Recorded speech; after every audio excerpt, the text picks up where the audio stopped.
5 की बात में आज हम बात करेंगे अभिनेता गोविंदा पर हुए गोविंदा जो घायल हुए हैं। आज अपनी ही लाइसेंसी रिवॉल्वर से गलती से गोली चलने के कारण वो घायल हुए और हादसा सुबह 4:45 पर हुआ। ये कहा जा रहा है कि गोविंदा अलमारी में रखने से पहले पिस्तौल को उसके केस में रख रहे थे, तभी गोली गलती से चली और उनके बाएं पैर में घुटने के पास जाकर लगी। गोली की आवाज़ सुनकर घर पर मौजूद लोग उनके पास पहुंचे। उन्हें तुरंत अस्पताल ले जाया गया, जहां पर उनके पैर से गोली निकाली गई। वो खतरे से बाहर हैं, लेकिन ये जो हादसा हुआ है इससे लोगों के मन में कई सवाल उठ रहे हैं। तो सबसे पहले आपको दिखा दें कि क्या क्या सवाल हैं।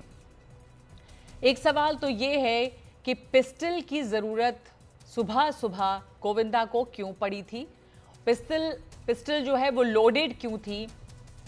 क्या उन्हें कोई खतरा था, किसी तरह का अंडरवर्ल्ड से कहीं कोई धमकी मिली थी? ये भी पता चल रहा है कि वो जिम में भी पिस्तौल लेके जाते थे, तो ऐसी ज़रूरत उन्हें क्यों पड़ी? क्या उन्हें खतरा था?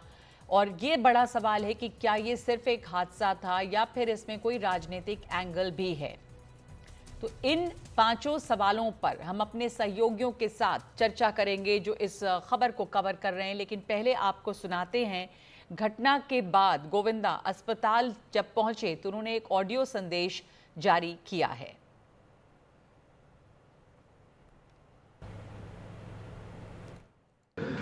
नमस्कार, प्रणाम। मैं हूं गोविंदा। आप सब लोगों के आशीर्वाद और माँ बाप का आशीर्वाद और गुरु की कृपा की वजह से गोली लगी थी, पर वो निकाल दी गई है। मैं धन्यवाद देता हूँ यहाँ के डॉक्टर का, आदरणीय डॉक्टर अग्रवाल जी का, और आप सब लोगों की प्रार्थनाएं जो है, आप लोग का धन्यवाद। प्रणाम। फ़ोन के ज़रिए अपने तमाम चाहने वालों को, अपने शुभचिंतकों को ये संदेश दिया है। उन्हें जब ये गोली लगी और उन्हें अस्पताल ले जाया गया, उस पर उनके परिवारजनों से बातचीत की है हमारी सहयोगी ने। आइए आपको सुनाते हैं पहले सुजाता से उनके परिवार वाले ने क्या कहा है। आप मिलकर आए हैं उनसे, अभी क्या स्थिति? आप सभी लोगों के पूरे देश विदेश, पूरी दुनिया का जितने फैंस हैं, उन लोगों का आशीर्वाद गोविंदा जी के साथ है। और तभी इतनी बड़ी जो घटना घटी है उससे जान भी जा सकती थी, लेकिन पैरों में गोली लगी, वो भी बहुत ख़राब गंभीर लगी है, लेकिन वो स्वस्थ है।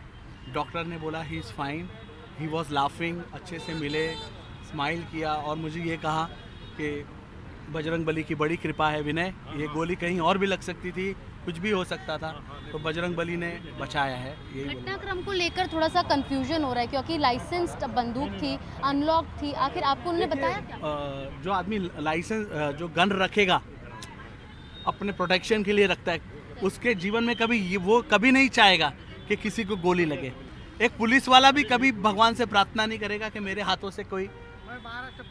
हाँ हाँ, देखिए कहाँ से पूरे दुनिया से लोग आ रहे हैं। मैं यही बोलूँगा कि ये घटना है, it's an accident and he is fine, nothing to worry. उनके फैंस के लिए क्या बोलेंगे जो तब से सोशल मीडिया पर एकदम जो हालत उनकी? मैं गोविंदा जी के फैंस से यही कहूँगा कि आप लोगों के प्यार और आशीर्वाद की वजह से गोविंदा जी स्वस्थ हैं। तो गोविंदा स्वस्थ हैं और उनके तमाम चाहने वालों के लिए राहत की बात है। इस पर कई तरह की प्रतिक्रियाएं आई हैं। महाराष्ट्र में चुनाव भी हैं तो राजनीतिक प्रतिक्रियाएं भी आने लगी हैं। आपको सुनाते हैं कि शिवसेना नेता कृष्णा हेगड़े इस पर क्या कह रहे हैं। फिल्म अभिनेता और पूर्व सांसद गोविंदा जी ने एक ऑडियो क्लिप भेजा है, वो अब ठीक है, और उन्होंने धन्यवाद किया है डॉक्टर अग्रवाल का, जिन्होंने उनके पैर से बुलेट निकाला है।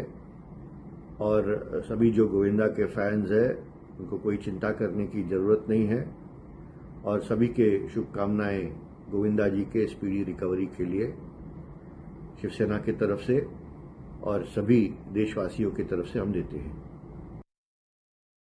गोविंदा की हालत अब बेहतर है, ऐसा डॉक्टर अग्रवाल बता रहे हैं, लेकिन साथ साथ ये भी उन्होंने जानकारी दी है कि उन्हें अभी 1 महीने के बेड रेस्ट की ज़रूरत पड़ेगी।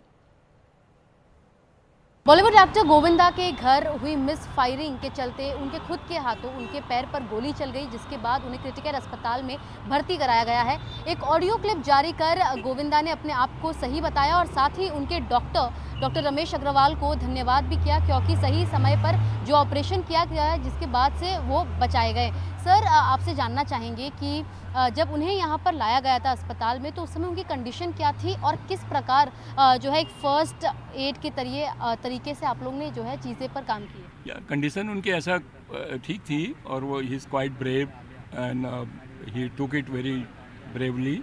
ही केम, बट ऑफ कोर्स ब्लीडिंग हो रही थी उनको पाँव से। तो जैसे हम वो आए और ये ला के सबसे पहले हम लोगों ने ड्रेसिंग करके उनकी ब्लीडिंग रोकी, उसके बाद में उनका एक्सरे हुआ एंड फिर हमने ऑपरेशन थिएटर में उनको ऑपरेट किया और उनकी बुलेट निकाली। सर, हम साथ ही देख रहे हैं कि जिस प्रकार के फैंस का रिएक्शन है, उनके परिजन यहाँ पर आए हैं, सभी लोग चिंतित हैं। मुख्यमंत्री एकनाथ शिंदे ने भी आप लोग से बात की फ़ोन पर, उनके क्या दिशा निर्देश रहे अस्पताल के लिए उनको ध्यान देने का? नहीं, उन्होंने यही कहा कि उनके बराबर उपचार होना चाहिए जो हो रहा है, और उनको सलाह दी गई कि वो रेस्ट करें, और वो भी वो कर रहे हैं। और जब तक ये रहेंगे वहाँ हॉस्पिटल में 2-3 दिन रहेंगे, उसके बाद में भी उनको करीब 3 से 4 हफ्ते रेस्ट करना पड़ेगा। वो घर जाके फिर करेंगे बाद में। एक्टर गोविंदा ने जो ऑडियो जारी किया उसमें वो एकदम तंदुरुस्त साउंड कर रहे हैं, वो सबसे बातचीत भी कर रहे हैं। ऑपरेशन के बाद उनकी अभी स्थिति कैसी और कितना दिन लग सकता है उनको रिकवर करने के? या उनको पूरा रिकवर होने में 3 से 4 हफ्ते लगेंगे, लेकिन वो हॉस्पिटल में ज़्यादा दिन रुकने की ज़रूरत नहीं पड़ेगी। अदरवाइज अच्छे हैं वो, उनके बाकी सारे वाइटल्स अच्छे हैं। जो बुलेट निकाली गई है वो देखा जा रहा है कि उसके वो सर्कुलेट हो रहे हैं इमेजेस, उसके अंदर वो बुलेट नज़र आ रही है, काफ़ी बड़ी बुलेट थी। तो उसको लेकर क्या बोलेंगे, मतलब ऐसी घटना? बुलेट कोई बहुत बड़ी थी, आई डोंट थिंक सो, लेकिन वो बुलेट ऑलरेडी पुलिस को दे दी गई है and it was exactly I don't know how to describe other bullets and all that, but the bullet has been given to police. Injury जब वो आए थे तो क्या गहरी थी, मतलब काफ़ी अंदर तक घाव गया? गहरी थी, काफ़ी अंदर तक घाव था और उनको कंटिन्यूसली ब्लीडिंग हो रही थी वहाँ से। That is correct. उनके परिवार की इस समय आपने उनसे बातचीत की, उन्हें संवेदनाएं दी हैं परिवार की? उनके परिवार सब अच्छे से हैं, दे आर क्वाइट ब्रेव। उनकी वाइफ है, उनकी बेटी है एंड और भी घर के उनके रिलेटिव हैं and they all are comfortable. बहुत बहुत शुक्रिया सर। तो आपने डॉक्टर रमेश अग्रवाल को सुना, जिन्होंने बताया कि किस प्रकार इस समय जो है, हालांकि उनका ऑपरेशन कर दिया जा चुका है और वो इस समय स्थिर हैं, स्वस्थ हैं और कुछ ही दिनों में उन्हें जो है डिस्चार्ज भी दे दिया जाएगा और अपने घर पर भेज दिया जाएगा। मुंबई से कैमरा पर्सन कल्पेश के साथ सुजाता द्विवेदी, एनडीटीवी इंडिया के लिए। क्रिटी केयर अस्पताल में हैं अभिनेता गोविंदा और सुबह 4:45 बजे उन्हें गोली लगी है अपनी ही पिस्तौल से। मेरे साथ मेरे 2 सहयोगी जुड़ रहे हैं, सुनील सिंह हैं और सुजाता, जिन्होंने डॉक्टर से भी बात की है, गोविंदा के परिवारजनों से भी बात की है। सुनील, इसमें कुछ सवाल उठते हैं। ये बताया तो जा रहा है कि हादसा है, लेकिन लोगों के मन में, उनके चाहने वालों के मन में एक सवाल है कि कुछ अजीब सा ये हादसा था। इतनी सुबह पिस्टल की ज़रूरत ही उन्हें क्यों थी? लोडेड क्यों थी पिस्टल? उनकी सिक्योरिटी को लेकर भी क्या कुछ कंसर्न था? इस तरह के सवाल के कुछ जवाब मिले हैं क्या? नगमा, देखिए, अभी तक ये सब जो भी आपने बातें की है वो सिर्फ एक सवाल ही है, लेकिन उसमें सिर्फ आश्वस्त करने वाली बात यही है कि बंदूक जो है, गोली उनके हाथ से चली है और उन्हें ही लगी थी और वो खतरे से बाहर हैं। और उन्होंने इस बात को बाकायदा ऑडियो मैसेज के दिए बताया भी है लोगों को, इसलिए उस तरह की कोई शक शुबा या संदेह नहीं रह गया है। हाँ, इतना जरूर है कि इतनी सुबह ही वो बंदूक क्यों उन्होंने हाथ में लिया था। तो जो जानकारी मिली है घर परिवार के सूत्रों से कि सुबह उठकर वो जिम जाते हैं और जिम जाकर वापस आने के बाद, चूंकि उन्हें कोलकाता जाना था, एयरपोर्ट पे जाना था और एयरपोर्ट पे जो बंदूकें हैं, हथियार हैं, वो अलाउड नहीं है, तो वो उसको रख रहे थे। रखते समय हाथ अमूमन होता है कि लोग चेक करते हैं कि बराबर है, लोडेड है या फिर बंदूक चेंबर खाली है या नहीं, या फिर गोलियां बाहर निकाल दी गई हैं या नहीं, मैगजीन, इस तरह की बात है। शायद उसी दौरान कुछ ऐसा हुआ कि गोली चल गई जिसमें कि वो घायल हो गए और फिर वो अस्पताल में है जहाँ पे उनका इलाज चल रहा है। दूसरा सवाल यह है कि आखिर गोविंदा को इस तरह की बंदूक रखने की जरूरत क्या पड़ी? तो देखिए, गोविंदा एक बड़े लोकप्रिय कलाकार हैं, सेलिब्रिटी हैं, बड़े संख्या में इनके फैन भी हैं। उसी तरह से कुछ दुश्मन भी हो सकते हैं, इसलिए मैं कह रहा हूँ क्योंकि ऑन रिकॉर्ड जब हमने पुलिस वालों से बात की, कुछ क्राइम ब्रांच वालों से बात की, तो कहीं ऐसा कुछ मिला नहीं या उनकी जानकारी में नहीं है कि गोविंदा को कभी कोई किसी तरह की धमकी मिली हुई हो, थ्रेट मिला हुआ हो, या फिर वसूली के लिए कुछ आए हो। लेकिन आप ये समझ सकते हैं कि एक समय था, गोविंदा उस जमाने की है जब मुंबई में अंडरवर्ल्ड बहुत ही सक्रिय था। पहले दाऊद का कंपनी डी कंपनी थी, उसके बाद छोटराजन का गिरोह था, और कुछ बार वो दुबई भी गए थे। जैसे बॉलीवुड के कलाकार उसमें जाया करते थे दाऊद की महफिल में शामिल होने के लिए, तो दुबई भी वो गए हुए थे। तो उस तरह की बातों को लेकर कहीं ना कहीं इस बात को है कि शायद जब दाऊद गिरोह और छोटा राजन दोनों अलग हुए, तो हो सकता है कि दोनों की जो आपसी रंजिश थी उसको देखते हुए कहीं शायद उन्हें लगा होगा या महसूस किया होगा कि सुरक्षा के तहत उन्होंने लिया होगा। ये एक बातें उभर कर आ रही है। और बहुत से जो बड़े लोग होते हैं, जिनके पास संपत्ति होती है, पावर होता है, या इस तरह के होते हैं, वो शौकिया भी बहुत से लोग बंदूकें लेकर रखते हैं। तो ऐसे कोई वजह हो सकती है जिसकी वजह से उन्होंने उस बंदूक को लिया होगा और अपने पास वो लगातार रखते थे। हालांकि बाद में वो सांसद बन गए थे, उस दौरान तो उन्हें पुलिस सुरक्षा मिली हुई थी। बीच में उन्होंने जब राजनीतिक दल छोड़ दिया था तब वो जरूर सुरक्षा नहीं थी, लेकिन फिर से उन्होंने लोकसभा चुनाव में इसी दौरान एकनाथ शिंदे की पार्टी शिवसेना को ज्वाइन किया था, तो उन्हें फिर से सुरक्षा मिली थी। तो सुरक्षा और उनके अपने निजी घाट थे ही, लेकिन अपनी आत्मरक्षा के लिए इस तरह के एक बंदूक बड़े लोग रखा करते हैं। मोहन जी, बिल्कुल आपने जानकारी दी कि क्यों उन्हें सुरक्षा की जरूरत पड़ रही थी। हमारे साथ सुजाता मौजूद है, हमारी सहयोगी। सुजाता, जैसा सुनील भी बता रहे थे कि इसमें गोविंदा चूंकि पॉलिटिकल पार्टी भी उन्होंने ज्वाइन की तो उन्हें सुरक्षा की भी ज़रूरत थी। तो अब ये भी सवाल उठता है कि चुनाव भी है महाराष्ट्र में, तो सिर्फ ये हादसा है या इसका कोई राजनीतिक एंगल भी कहीं दिखता है?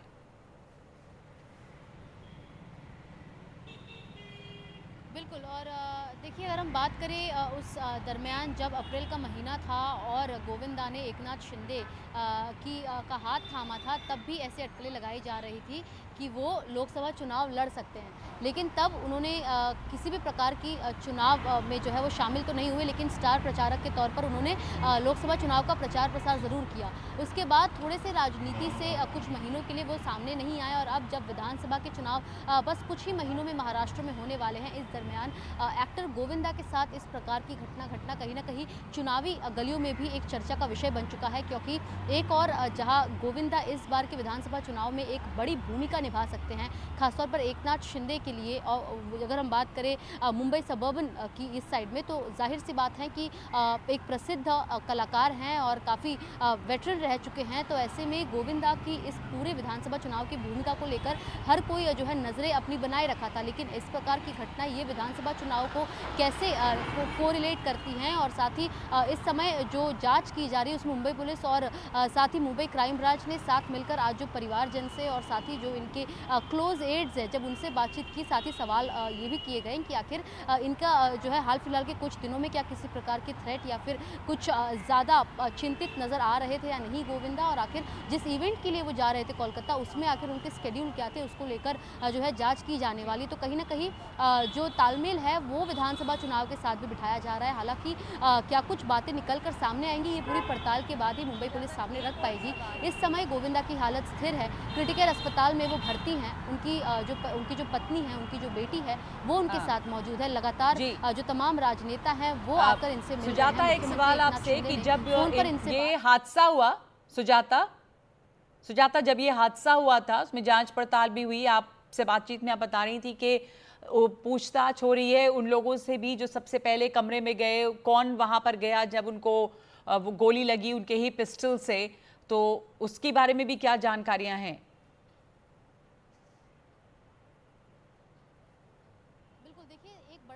जो इस पूरी घटनाक्रम में ये खड़ा हो रहा है कि जब ये पूरी घटना हुई और जब गोविंदा के पैर में गोली लग चुकी थी, उस समय उनके कमरे में सबसे पहले कौन गया, किसने इस पूरी घटना को चश्मदीद बनकर देखा है। तो जो सूत्र बताते हैं वो ये है कि जैसे ही गोविंदा के पैर में गोली लगी, वो होश में थे, उन्होंने अपने मैनेजर को कॉल किया, जिसके बाद मैनेजर ने स्टाफ को इन्फॉर्म किया और स्टाफ सीधे उनके कमरे में गया, जिसमें उनका एक खुद के घर का नौकर शामिल था। जैसे ही वो घर के अंदर जाता है, वो गोविंदा को लेटे हुए देखता है, जिसके चलते वो और लोगों को बुलाकर उनको साथ में उठाकर जो है एम्बुलेंस में ले जाता है। तो ऐसे में उस नौकर से भी पूछताछ की जा रही है। मुंबई पुलिस ने उनका स्टेटमेंट भी रिकॉर्ड किया है और साथ ही उनसे पूछा है कि आखिर जब वो कमरे में गए तो सबसे पहले उन्होंने अपनी नज़रों के सामने क्या देखा, सिर्फ गन और गोविंदा थे या फिर कोई दूसरा भी मौजूद था या कोई फ़ोन पर था या नहीं, जिसके बाद अकॉर्डिंगली जो है ये पूरी पड़ताल की जा रही है। हालांकि मुंबई पुलिस ने न सिर्फ एक बल्कि जितने स्टाफ, बाउंसर्स और बॉडीगार्ड्स गोविंदा के साथ रहते हैं उनसे भी बातचीत की है और साथ ही उनकी पत्नी और उनकी बेटी से भी ये पूछना चाहा है कि क्या हाल फिलहाल में वो कुछ ज़्यादा परेशान नज़र आ रहे थे, जिसके चलते उन्हें गन अपने साथ लेकर, चाहे वो जिम जाना हो या वो कलकत्ता के लिए निकल रहे थे, उसके पहले मुंबई में वो जहाँ जहाँ जा रहे हैं कि अपने साथ वो ऐसे यूजुअली रोज़ाना गन कैरी करते हैं या नहीं। तो इसको लेकर सवालात ज़रूर मुंबई पुलिस और मुंबई क्राइम ब्रांच ने परिवार से किए हैं, ये समझने के लिए, क्योंकि बड़े राजनेता है, महाराष्ट्र में उनका प्रोफाइल एक बॉलीवुड एक्टर के तौर पर, एक राजनेता के तौर पर भी बड़े पैमाने पर देखा जाता है। तो ऐसे में गोविंदा की सुरक्षा को लेकर मुंबई पुलिस पूरी कोशिश कर रही है कि वो बनी रहे। बिल्कुल, आपने सही कहा कि क्या वो हर रोज़ पिस्तौल अपने पास रखते हैं, कहीं भी जाते हैं तो लेकर जाते हैं, क्या इस तरह का उनको खतरा था, ये तमाम सवाल जवाब किए जा रहे हैं और परिवार से भी जांच इसके बारे में पूछा जा रहा है, क्योंकि ये हादसा जो है वो अब ये बहुत अच्छी बात है कि सिर्फ घुटने में गोली लगी। गोविंदा ने खुद बताया कि गोली कहीं भी लग सकती थी और ये हादसा और ज़्यादा घातक भी हो सकता था। बहुत धन्यवाद आपका सुजाता बात करने के लिए। तो ये हादसा है लेकिन कई सवाल इस पर उठ रहे हैं। अब खबरों में आगे बढ़ते हैं। हरियाणा चुनाव जो है वो सर पे है, लेकिन उसके ठीक पहले फिर से खबर आई है कि डेरा प्रमुख गुरमीत राम रहीम जो जेल में है वो उसे एक बार फिर से पैरोल मिल गई है। कुछ ही दिनों पहले इसी सितंबर के शुरुआत में राम रहीम एक बार फिर से फरलो के बाद जेल में गया था। अब वो 20 दिनों के लिए फिर से सशर्त पैरोल पर आज शाम जेल से बाहर आएगा। उसने हरियाणा चुनाव आयोग को इमरजेंसी पैरोल के लिए अर्जी दी थी, जिसे फौरन मंजूरी मिल गई। हरियाणा सरकार के जेल विभाग ने राम रहीम को पैरोल देने के लिए हरियाणा के मुख्य निर्वाचन अधिकारी के पास आवेदन भेजा। पिछले महीने ही 13 अगस्त को राम रहीम को 21 दिन की फरलो मिली है। डेरा सच्चा सौदा के प्रमुख राम रहीम फिलहाल 2 शिष्यों के बलात्कार के लिए 20 साल की सजा काट रहा है।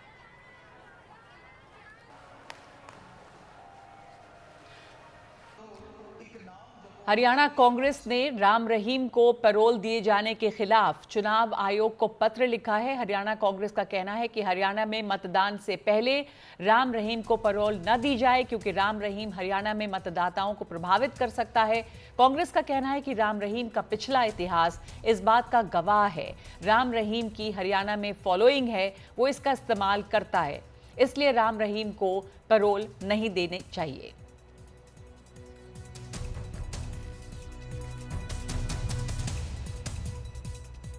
लेकिन एक बार आपको ये दिखा दें कि राम रहीम को पैरोल कितनी बार मिल रही है, चाहे वो फरलो हो चाहे पैरोल हो, पर वो बार बार बाहर आता है। 4 साल में 11 बार पैरोल पे राम रहीम बाहर आ चुका है, यानी कि हर एक साल में वो कई बार बाहर आ रहा है। 8 बार वो ठीक चुनाव से पहले बाहर आया है, यानी कि चुनाव के पहले उसे पैरोल मिली है। हरियाणा में 5 अक्टूबर को मतदान होने हैं। इसके ठीक पहले आज 1 अक्टूबर की शाम को जब उसे पैरोल मिलती है, तो इससे मतदान पे या चुनाव पे क्या असर पड़ेगा, ये बहुत वाजिब सवाल है। हरियाणा की 25 सीटों पे बताया जाता है कि डेरा का काफी प्रभाव है।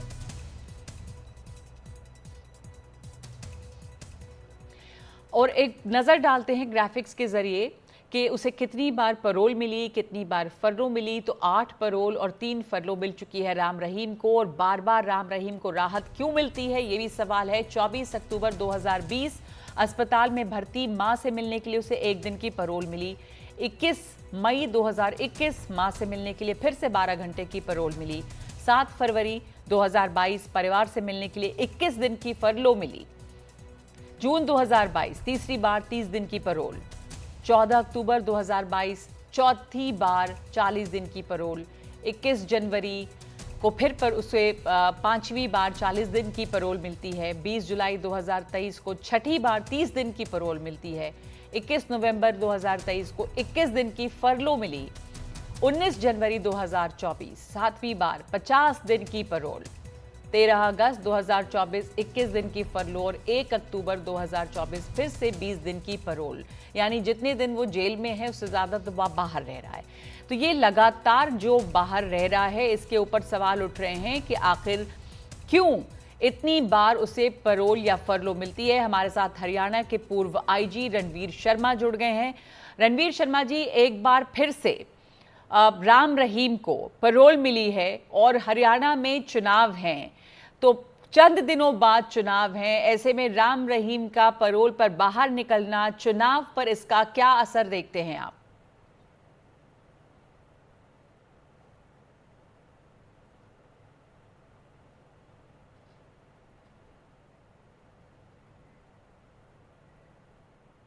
और मुझे नहीं लगता सरकार की वो कोई मदद भी कर पाएगा। खासकर के बीजेपी वाले कह रहे हैं कि भी इसके पैरोल के आने से हमें वोट मिलेंगे। इसके पास कोई वोट बैंक नहीं है, केवल एक झूठ का तंत्र इसके पास है जो सब जगह इसने फैला रखा है कि मेरे पास इतने लोग हैं, इतने लोग हैं। तो अगर ये झूठ तंत्र है, ये फैला रखा है और इसका प्रभाव नहीं है, तो फिर अभी हाल में ही इसे पैरोल मिली थी और सितंबर के शुरू में वापस जेल गया, इसे फिर पैरोल मिल गई है। इतनी जल्दी जल्दी फिर पैरोल इसको देता क्यों दी जा रही है? मैडम, यही तो दुखदायी बात है ना कि जिसके पास भी अपना जुगाड़ सिस्टम है, पॉलिटिकली है या पैसे का है, उन लोगों को पैरोल मिल जाती है। आप किसी भी नेता को देख लिए, एक बार वो जेल में जाएगा तो कुछ दिनों के बाद वो पैरोल में चला जाएगा या हॉस्पिटल में चला जाएगा। इनकी सारी कहानी पैसों की है और वोट के सिस्टम की है, जो इन्हें बार बार कानून को ये अंगूठा दिखाते हैं। और जो पैरोल देने वाला है वो अफसर ना तो एसपी देख रहा है, ना डीसी देख रहा है, और सीधे सरकार का जो भी आदेश आता है उसको मानते हैं। नहीं तो पहले एसपी डीसी इस बात को देखते थे कि क्या ऐसी इमरजेंसी है इसके पास जिसको अब पैरोल दिया जाए। केवल इमरजेंसी केस में ही पैरोल मिलती है, अदरवाइज तो फिर वो सारा इस सिस्टम उनका फ्रॉड होता है। और ये फ्रॉड सिस्टम में आ रहे हैं तो ये तो अब कोर्ट ने देखना है। अब मामला सरकारों के हाथ में नहीं गया, अब तो न्यायालय के हाथ में है कि न्यायालय इस चीज को रोके। जी, तो जैसा आपने कहा कि सीधे सरकार से आदेश आता है और वहां पर जो डीसी हैं या दूसरे अधिकारी हैं वो कुछ नहीं देखते और सीधे इसे पैरोल मिल जाती है। आपने ये भी कहा कि पैरोल तो इमरजेंसी में मिलनी चाहिए, तो नियम क्या है? इमरजेंसी में पैरोल कब मिलती है, किन हालात में मिलती है? इसके बड़े सिंपल से नियम है मैम। जब भी किसी को पैरोल देती है उसका कोई न कोई वाजिब रीजन, कारण होता है। वो कारण जैसे किसी के डेथ हो जाए जी, किसी की शादी हो जाए और उसको एक आध दिन के लिए ही पैरोल दी जाती है। अदरवाइज तो पैरोल हम देते नहीं हैं जब तक कि कोई उसकी इमरजेंसी या कोई ऐसी दुख की घड़ी ना हो। हर एसपी डीसी उसको मना करता है। तो जी, हर एसपी डीसी उससे मना करता है। धन्यवाद आपका रणवीर जी। लेकिन फिर इस केस में इतनी आसानी से उसे बार बार पैरोल कैसे मिल जाती है? यानी कि सीधा इस पर प्रभाव है राजनीति का। सुनील गुप्ता हमारे साथ जुड़ रहे हैं, पूर्व जेलर तिहाड़ के। सुनील गुप्ता जी, ये पैरोल किस हालात में मिलती है, फरलो किन हालात में मिलती है? राम रहीम के केस में उसे एक बार फिर से पैरोल मिली है, तो वो ऑल्टरनेटिवली कभी पैरोल पे कभी फरलो पे बाहर आता है। फरलो क्या है, पैरोल क्या है? हाँ नगमा, मैं आपको बताता हूँ। पैरोल जो होती है ये सस्पेंशन ऑफ सेंटेंस है, और पैरोल जो है कॉन्टीजेंसी स्पेसिफिक होती है। जैसे किसी के घर में डेथ हो गई, किसी घर में कोई बर्थडे है, किसी की शादी है, कुछ भी ऐसी कॉन्टीजेंसी जिस ग्राउंड्स के ऊपर हम अपने ऑफिस से लीव ले सकते हैं। जब हम सरकारी नौकरी करते हैं तो जिस ग्राउंड पे हम लीव ले सकते हैं उस ग्राउंड पे आप पैरोल कर सकते हो। जहां तक हरियाणा की बात है, मैं आपको रूल साफ बता रहा हूँ। मैंने सारे रूल्स जो रूल्स फ्रेम किए थे उसमें मैं भी एसोसिएटेड था। जो पैरोल जो है 1 साल में 2 बार मिल सकती है, और 10 हफ्ते टोटल पैरोल मिल सकती है 1 साल में, और 2 बार। ठीक है। और फरलो जो है 1 बार मिलती है। पैरोल जैसे मैंने आपको बताया, कोई भी अगर रीजन है, जैसे ये एक बार अपनी माँ को देखने के लिए गया था, तो 1 दिन की वो इमरजेंसी पैरोल होती है, उसको आप पैरोल नहीं कहते। 1 दिन के लिए कोई जा रहा है या आधा दिन के लिए जा रहा है तो उसको आप पैरोल नहीं कहते। पैरोल होती है जैसे 10-15 दिन की कोई लेके जा रहा है, जैसे मैंने आपको बताया 10 हफ्ते तक की पैरोल मिल सकती है। तो 10 हफ्ते की पैरोल वो ले सकता है। और पैरोल का पीरियड जो होता है सेंटेंस में काउंट नहीं होता, मतलब उसको उतनी जितनी पीरियड वो पैरोल लेके जा रहा है उतना पीरियड उसको बाद में काटना पड़ता है। अच्छा। ठीक है जी। I think I am clear on parole है। जी जी बिल्कुल। फरलो जो हाँ। होती है, हाँ फरलो जो होती है, फरलो एक रिवार्ड होती है। जैसे जेल में अगर आपने टाइम ठीक काटा है तो गवर्नमेंट एज ए रिवार्ड उसको फरलो पे छोड़ती है। जैसे वह हरियाणा में है, हरियाणा में 21 दिन की फरलो है, एक ही बार मिलती है। तो इसका मतलब ये है कि पूरे साल में, हाँ ये हरियाणा का रूल है, क्योंकि मैं हरियाणा की उसके साथ एसोसिएटेड था इसलिए। दिल्ली में तो बहुत ज्यादा है। अभी मैं दिल्ली का अगर आप कहेंगे तो बताऊंगा। तो 21 दिन की वो फरलो पे जा सकता है और 10 हफ्ते की जो है पैरोल पे जा सकता है। पैरोल का पीरियड काउंट नहीं होता, और जबकि फरलो का पीरियड सजा में काउंट होता है जी। और किसी भी ग्राउंड पे ले सकता है, और जबकि फरलो तो, के लिए जी उसको कोई ग्राउंड देने की जरूरत नहीं होती। बिल्कुल। अब मैं तो दिल्ली पे आता हूँ। अभी नहीं, अभी इसको हरियाणा में राम रहीम की बात कर लें तो ये राम रहीम जिस तरह से जितनी फ्रीक्वेंटली पैरोल पे बाहर आता और जितनी आसानी से पैरोल उसे मिलती है, आप तो तिहाड़ जेल में अधिकारी रह चुके हैं, तो कितना मुश्किल होता है पैरोल लेना। और यहाँ पे जैसा अभी बता रहे थे आईजी साहब कि इसको कहीं कोई डीसी हो, कोई अधिकारी हो, कहीं किसके पास अधिकार है पैरोल देने का? नहीं मैं आपको बताऊं, आईजी साहब को शायद मैं सुन रहा था, वो बिल्कुल गलत कह रहे थे, उनको शायद इसकी नॉलेज नहीं है। हाँ। क्या होता है कि आप जैसे साल में मैंने आपको बताया 3 बार ये जा सकते हैं। इसकी जो पैरोल की पावर होती है वो डिविजनल कमिश्नर के पास होती है। और जब भी पैरोल के लिए आप अप्लाई करते हो, पहले आप सुपरिटेंडेंट जेल को अप्लाई करोगे जी। सुपरिटेंडेंट जेल उसमें पुलिस रिपोर्ट लेता है। पुलिस अगर रिकमेंड करती है या पुलिस रिकमेंड नहीं करती, वो सारा एक नॉमिनल रोल सुपरिटेंडेंट जेल बनाता है, वो सारा जाता है डिविजनल कमिश्नर के पास, और डिविजनल कमिश्नर के पास पावर होती है कि वो पैरोल पे छोड़ता है या नहीं छोड़ता। जबकि दिल्ली में पावर गवर्नमेंट के पास है, पर वहां पे पावर उन्होंने डेलीगेट की है डिविजनल कमिश्नर को। तो जिस तरह से राम रहीम को पैरोल मिली है, आपको लगता है कि एक तरह से कानून का या जो भी नियम प्रावधान है उनका वो मजाक बनाता है? क्योंकि हर बार चुनाव के लिए पैरोल मिल रही है, हर बार चुनाव के कुछ पहले पैरोल दे दी जाती है। नगमा मैं बताऊं आपको, देखो पैरोल फरलो के लिए कोई आपको चुनाव देखना, ये तो खैर उनका आउटलुक है, वो चुनाव के टाइम पे जाते हैं। इसके पैरोल फरलो के लिए आप किस टाइम पे अप्लाई करते हैं, ये कैदी के ऊपर अप्लाई करता है। कैदी जैसे हमारे यहाँ फरलो है, अगर कैदी अगर चुनाव के टाइम पे फरलो के लिए अप्लाई कर रहे हैं तो हमें देनी पड़ेगी, क्योंकि वो रिवार्ड है।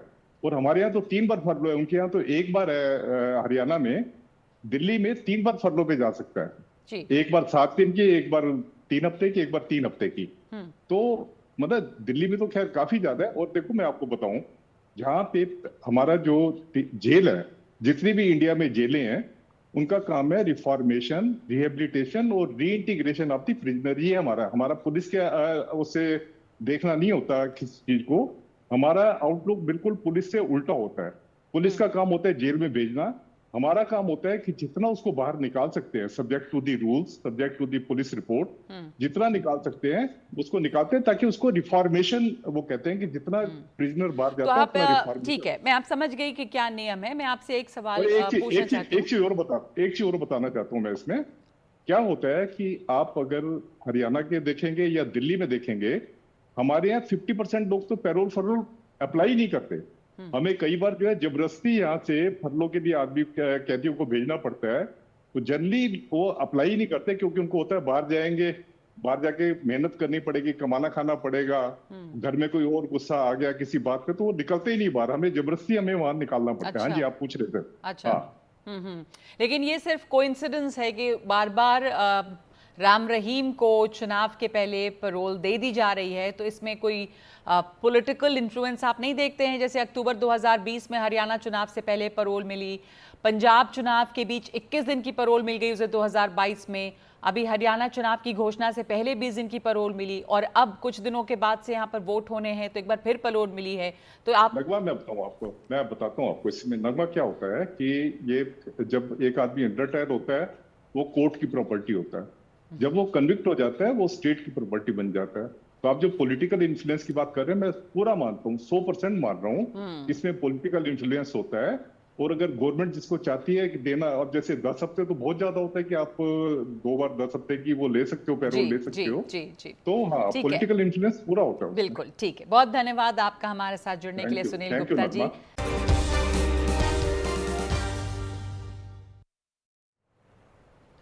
सोशल एक्टिविस्ट सोनम वांगचुक को दिल्ली पुलिस ने देर रात सिंघू बॉर्डर से हिरासत में ले लिया है। वो अपनी 700 किलोमीटर लंबी दिल्ली चलो पदयात्रा करते हुए दिल्ली में प्रवेश कर रहे थे। वांगचुक समेत लद्दाख के करीब 150 लोगों को भी पुलिस ने डिटेन किया है। सोनम वांगचुक देर रात जैसे ही हरियाणा से दिल्ली में दाखिल हुए तो पुलिस ने उन्हें रोक लिया। पुलिस का कहना था कि यहाँ उत्तरी और मध्य दिल्ली समेत कई इलाकों में BNNS भारतीय न्याय संहिता की धारा 163 लागू की गई है, जिसके तहत 5 से ज़्यादा लोगों के एक साथ जमा होने पर पाबंदी है। आपको बता दें कि सोनम वांगचुक लद्दाख को 6ठी अनुसूची में शामिल करने और राज्य का दर्जा देने की मांग कर रहे हैं। वो दिल्ली में जंतर मंतर पर प्रदर्शन के लिए आ रहे थे। उन्होंने ट्विटर पर एक वीडियो मैसेज शेयर किया है जो हम आपको सुना रहे हैं। नमस्कार जूले, मैं अभी ये वीडियो रिकॉर्ड कर रहा हूँ उस बस से जिससे हम पंजाब से दिल्ली जा रहे हैं।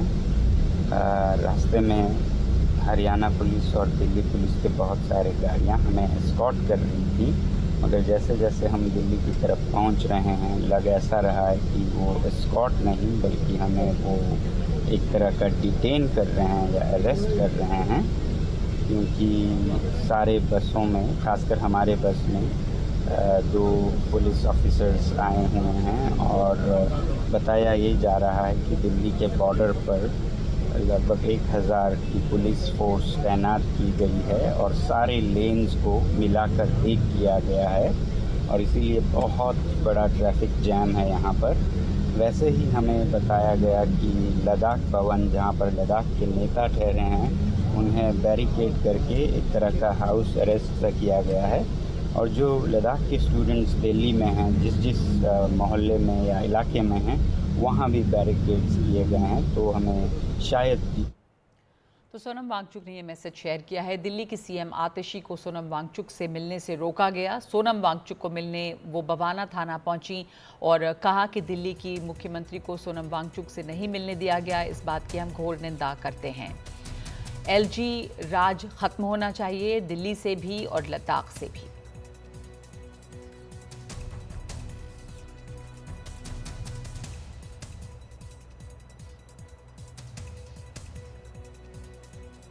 शांतिपूर्ण प्रदर्शन कर रहे सोनम वांगचुक जी और लद्दाख के लोग जो कल 2 अक्टूबर को बापू की समाधि पे दर्शन करने जा रहे थे, उनको भारतीय जनता पार्टी की केंद्र सरकार ने गिरफ्तार किया। ना सिर्फ इतना, हालांकि पुलिस ने पुलिस स्टेशन में मेरी एंट्री करवाई, उन्होंने मुझे सोनम वांगचुक जी से मिलने नहीं दिया।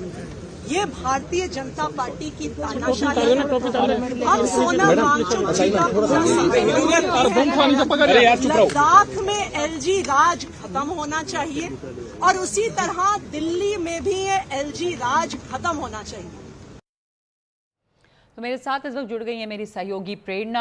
आप वहां पर मौजूद हैं। सिंघू बॉर्डर पर पहले भी हमने देखा है कि लंबे समय तक धरना प्रदर्शन और वहां एक हंगामा रहा। इस वक्त जब सोनम वांगचुक को डिटेन किया गया है और वो सिंघू बॉर्डर पर हैं, वहां पर की क्या स्थिति है?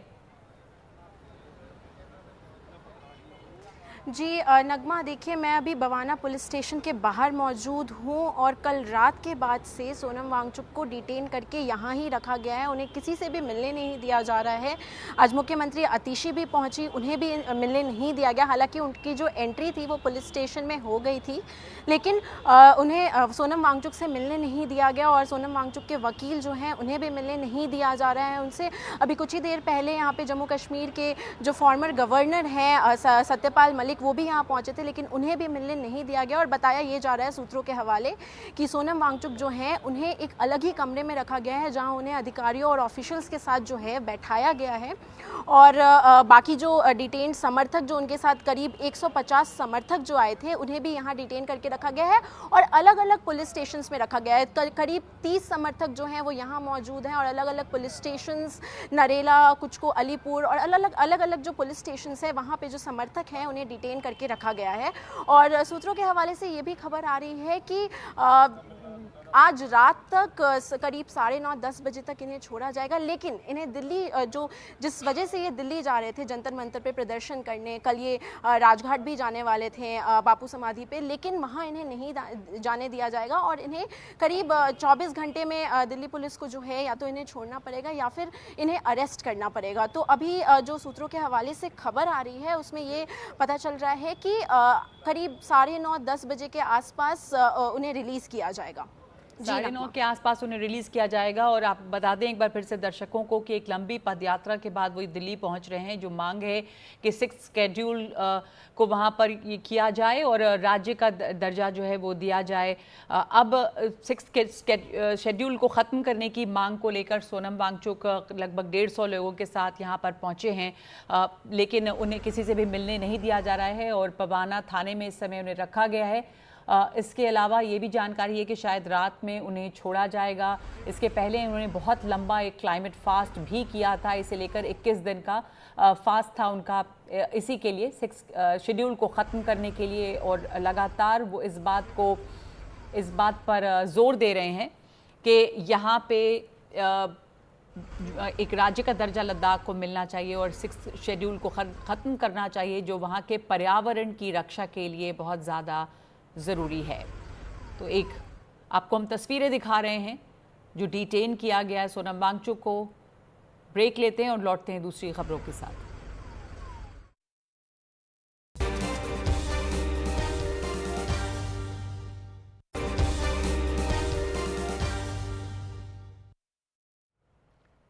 और कर्नाटका के मैसूरू शहरी विकास प्राधिकरण यानी कि मूडा केस में एक नया मोड़ सामने आया है। सिद्धरामैया की पत्नी ने मूडा को ज़मीन वापस सौंपने की पेशकश की है, जिसे लेकर सिद्धरामैया की पत्नी ने मूडा और सीएम को पत्र भी लिखा है।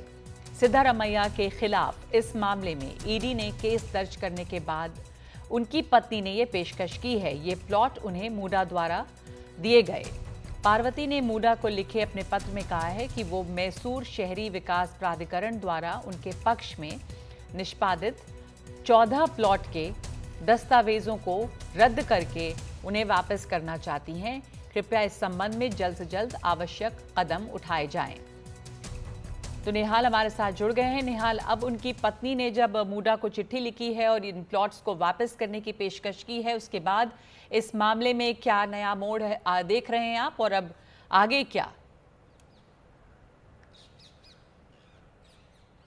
देखिए, ये सवाल हमने कर्नाटका के पूर्व additional advocate general BT Venkatesh से पूछा। उनका कहना था कि अब चूंकि अदालत ने जांच के आदेश दे दिए हैं तो जांच तो होगी, चाहे कोई सी भी एजेंसी करे। जहां तक प्लॉट वापस करने का सवाल है तो ये इंडिविजुअल का अपना पर्सनल डिसीजन है, इससे जांच पर कोई प्रभाव अब नहीं पड़ सकता है। तो दोनों दो अलग अलग चीज़ें हैं। अगर ऐसा करना था, जैसा कि कई सारे दूसरे जानकारों का कहना है, जब ये मामला सामने आया था तभी मुख्यमंत्री की पत्नी को ये वापस करना चाहिए था, ये उन लोगों का मानना है। सवाल ये भी उठ रहे हैं कि किसने मुख्यमंत्री को ये सलाह दी। मुख्यमंत्री सिद्धरामैया ने थोड़ी देर पहले जब मीडिया से बात की तो उनका कहना था कि ईडी ने इस मामले में कैसे मामला दर्ज कर लिया जबकि कोई मनी ट्रांसैक्शन हुआ नहीं है। तो उन्होंने ईडी ने जो केस दर्ज किया है उस पर सवाल उठाए हैं। और साथ साथ एक बात और कही है कि बगैर उनकी जानकारी के उनकी पत्नी पार्वती ने 14 प्लॉट्स जो उनको दिए गए थे अप स्केल विजयनगर एरिया में मूडा के ज़रिए बदलायन में, उन प्लॉट्स को वापस करने का फैसला उनका निजी फैसला था। उन्होंने इसकी जानकारी मुख्यमंत्री को नहीं दी थी। लेकिन यहाँ पर एक चीज़ मैं बताना चाहता हूँ, मुख्यमंत्री सिद्धरामैया का जो ऑफिशियल व्हाट्सएप ग्रुप है उसी ग्रुप में ये जानकारी आई थी और बगैर सिद्धरामैया के, बगैर उनके प्रेस एडवाइज़र की सलाह के कोई भी जानकारी उस ग्रुप में नहीं दी जा सकती है। तो मुख्यमंत्री का ये कहना है कि उनको जानकारी नहीं थी, उनकी पत्नी ने खुद फैसला लिया, उनके बेटे ने जाकर के ये एप्लीकेशन मुख्यमंत्री के साथ साथ मूडा कमिश्नर को दिया जी। तो ये कहना ज़रा ठीक नहीं लग रहा है, क्योंकि जो जानकारी शेयर की गई, जो हमें पता चली, दूसरे मीडिया के लोगों को पता चली, वो सब मुख्यमंत्री सिद्धरामैया के व्हाट्सएप हैंडल से पता चली है। जी। तो विरोधाभास तो साफ तौर पर दिख रहा है, लेकिन अब ऐसा लगता है देर हो चुकी है। जांच के आदेश दिए जा चुके हैं। कानून के जानकारों का कहना है कि इसमें जांच हो करके रहेगी। अब एजेंसी कौन सी जांच करेगी? जाहिर है कि जब इसको मुख्यमंत्री सिद्धरमैया, ईडी ने जो एफआईआर दर्ज किया है, जैसे की जानकारी आ रही है, इस पर जब वो सवाल उठा रहे हैं तो उनके पास विकल्प है। वो चाहें तो इसको अदालत में, जो अपीलेट कोर्ट है, उसमें इसको चुनौती दे सकते हैं। तो अब देखना है कि कल इस मामले को लेकर के आगे की क्या रणनीति दोनों तरफ से होती है। अब आगे की क्या रणनीति होगी, क्योंकि अब जो पेशकश इन्होंने की है वापसी की जमीन की, उससे ज्यादा कुछ नहीं हो सकता। शायद इस पर जांच तो होगी ही, अब कौन सी एजेंसी जांच करती है ये देखना है। लेकिन हाँ, कोर्ट में जाने का एक विकल्प इनके पास बचा है। शुक्रिया आपका निहाल इस जानकारी के लिए, बातचीत के लिए। 5 की बात में आज के लिए इतना ही। नमस्कार।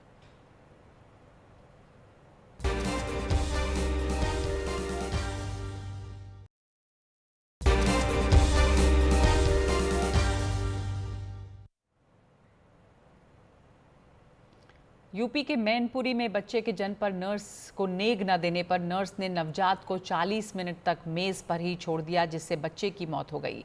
मामला मैनपुरी के करहल सामुदायिक स्वास्थ्य केंद्र का है। संजली ने 18 सितंबर को एक लड़के को जन्म दिया। बच्चे के पिता ने बताया कि जन्म के बाद उनसे 5100 रुपये मांगे गए। उनका आरोप है कि पैसे नहीं देने पर नर्स ने बच्चे को एक कपड़े में लपेटकर मेज़ पर रख दिया। मजबूरी में परिजनों ने नर्स को रुपए दिए, लेकिन बच्चा 40 मिनट तक मेज़ पर रहा। इससे बच्चे की हालत बिगड़ गई और हालत बिगड़ने पर जानकारी अस्पताल के कर्मचारियों को दी गई, जिसके बाद बच्चे को सैफई मेडिकल कॉलेज रेफर कर दिया गया, जहां पहुंचते ही बच्चे ने दम तोड़ दिया। और तमिलनाडु के एनआईटी त्रिची में पढ़ने गए मध्य प्रदेश इंदौर की 21 साल की ओजस्वी गुप्ता 15 दिन से लापता है। ओजस्वी गुप्ता का पिछले महीने ही 10 तारीख को एडमिशन हुआ था। ओजस्वी ने पिता ने बेटी के अपहरण की आशंका जताई है। इस बारे में उनके पिता ने शनिवार को मुख्यमंत्री मोहन यादव से मिलकर उन्हें ज्ञापन भी सौंपा है। लापता होने से पहले ओजस्वी ने एक पत्र लिखा था, जिससे ये साफ लगता है कि क्लास की प्रमुख यानी क्लास रिप्रेजेंटेटिव बनकर वो काफ़ी खुश थी और ख़ुद पर गर्व महसूस कर रही थी। हालांकि उसके क्लास रिप्रेजेंटेटिव बनने से कई लोगों को दिक्कत हुई और उसे परेशान करने लगे। उसे टॉर्चर किया गया, जिसका जिक्र लेटर में है जो कमिश्नर राकेश गुप्ता को अभिभावकों ने दिया। पिता की ओजस्वी से 14 तारीख की रात को 10 बजे आखिरी बार बातचीत हुई थी।